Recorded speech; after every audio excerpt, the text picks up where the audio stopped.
Mi nombre es Pablo Albornoz. Les doy la bienvenida a nuestro site que conformo con mis compañeros Gianmarco Acosta y Carlos Angulo, como pueden observar aquí en la página de autores. Nuestro site se llama TICS y Educación. Esta es la bienvenida a nuestro entorno. Se puede observar aquí. En esta materia, en la materia de técnicas para la gestión de la información, se nos ha propuesto realizar una investigación a través del modelo Gavilán. Este es un modelo que ofrece orientación para resolver efectivamente problemas de información. Este modelo se divide en 4 pasos. El paso número 1 es definir el problema de la información. El paso número 2 es buscar y evaluar fuentes de información. El paso número 3 es analizar dicha información. Y el número 4 es sintetizar la información y utilizarla. Para emprender la investigación se necesitó la elaboración de un argumento grupal con el cual podríamos llegar a la pregunta inicial de la investigación. Aquí se puede observar el argumento en la página argumento del site. Con este argumento llegamos a la pregunta inicial: ¿cómo la incorporación de las TICs ha influenciado a nivel de educación superior los procesos de aprendizaje? Mi nombre es Carlos Angulo y yo les voy a hablar un poco acerca de el paso 1 y el paso 2.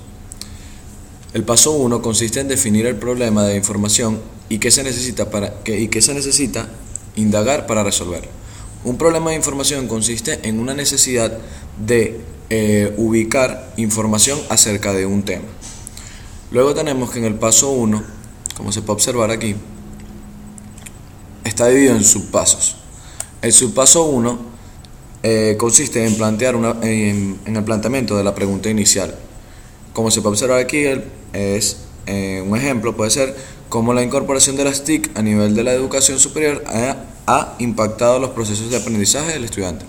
El subpaso B es el análisis de esa pregunta, pero el subpaso B tiene varias opciones o varios ejemplos, como se puede observar. El ejemplo 1 consiste en plantear la pregunta inicial, cuál es el tema, campos de conocimiento. El ejemplo 2, por el contrario, se enfoca más en plantear hipótesis. El ejemplo 3 consiste en cómo representar la información recopilada y determinar cuáles son los aspectos del tema que son más importantes. Luego tenemos el subpaso C, que es construir un plan de investigación. Se separan los aspectos relevantes de los aspectos no relevantes.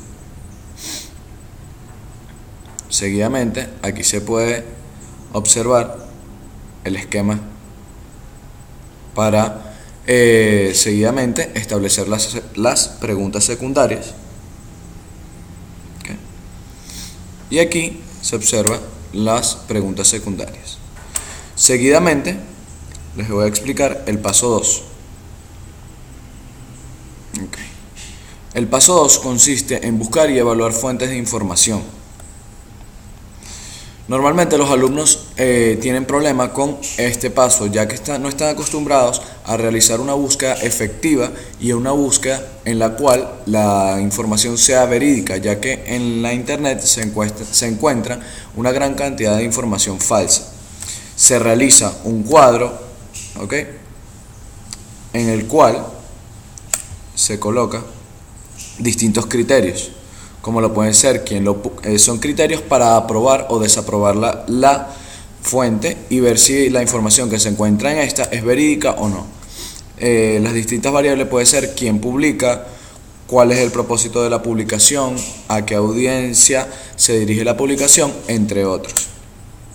También se encuentra una bitácora de búsqueda en la cual es necesario establecer cuál es el medio o el motor de búsqueda para así validar la información, cuáles son las palabras claves que fueron utilizadas para encontrar la fuente, cuál es el autor y en qué dirección web podría ser encontrada esta información.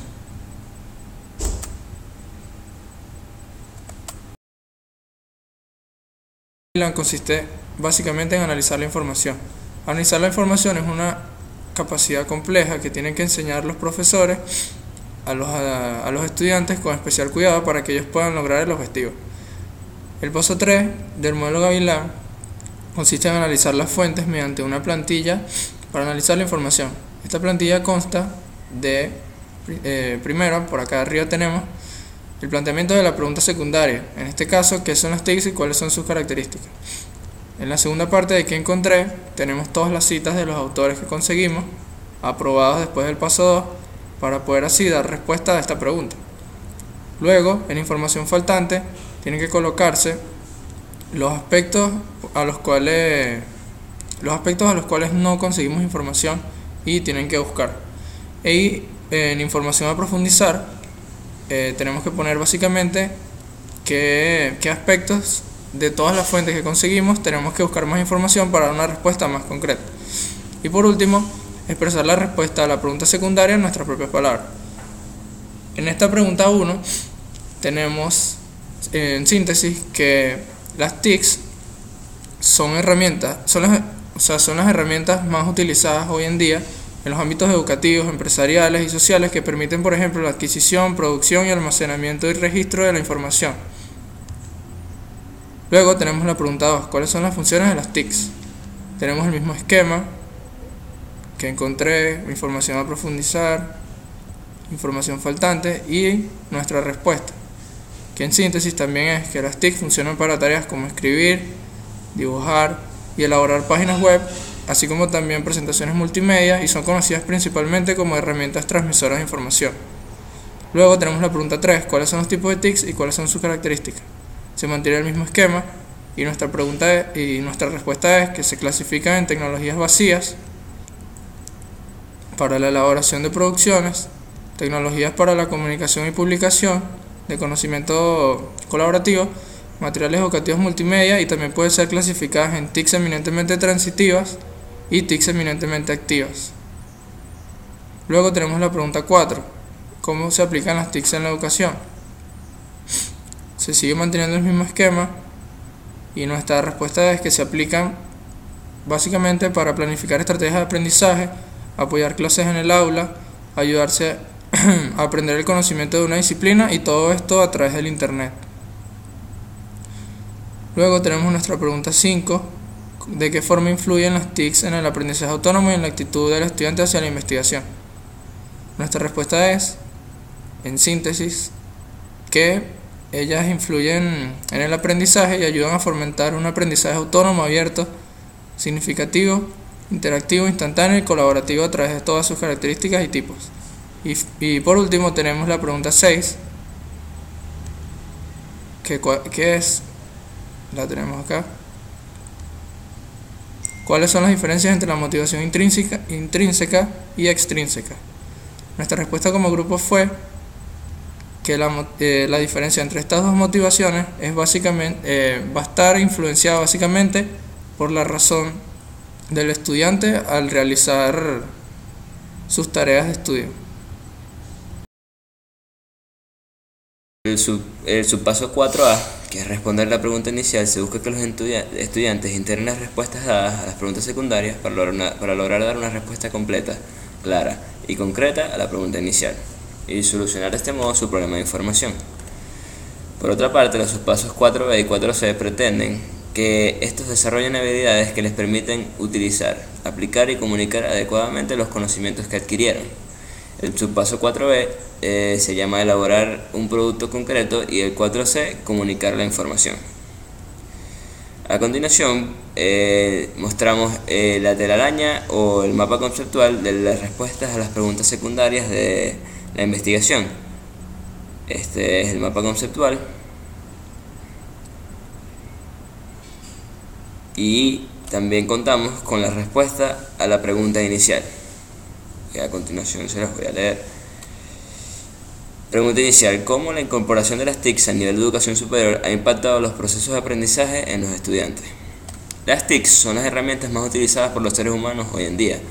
Permiten la adquisición, producción, almacenamiento, tratamiento, comunicación, registro y presentación de informaciones. Funcionan para tareas como escribir, dibujar, elaborar páginas web y realizar presentaciones multimedia. Y facilitan el desarrollo profesional, motivan y atraen la atención y facilitan el recuerdo de la información.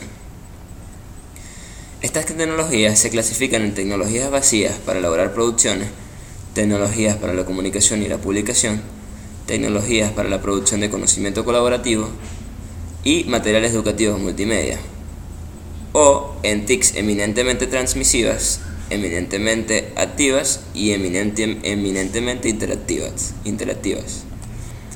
El Internet es una parte fundamental de las TICs y esta herramienta presenta muchos beneficios para la educación. Permite el acceso a la información, en él se puede conseguir una escuela abierta y participativa, contiene servicios como correo electrónico y puede ser el punto de reunión para alumnos y profesores. Las nuevas tecnologías ponen en acción nuevas posibilidades y estrategias educativas, las cuales han logrado impactar los procesos de aprendizaje de manera positiva, por contar con las características de flexibilidad, funcionalidad, multidimensionalidad, dinamismo, interactividad y acceso multiuso.